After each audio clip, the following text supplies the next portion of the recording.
بسم الله والحمد لله والصلاة والسلام على مولانا رسول الله وآله وصحبه. أحبابي في الله، السلام عليكم ورحمة الله.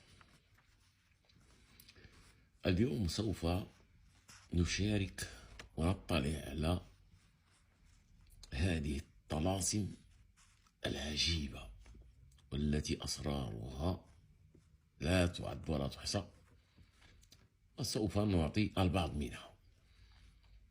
تكتب هكذا بمداد طاهر، مداد روحاني، وهو معروف مسك وزعفران موقوع في الماء والورد.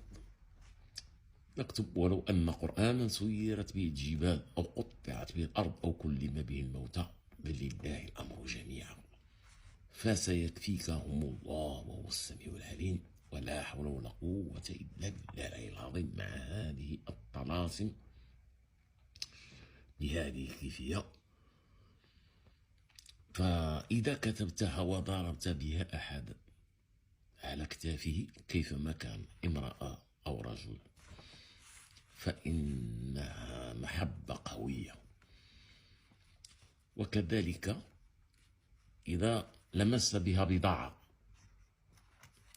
فلا تباع تلك البضاعة إلا بإذنك.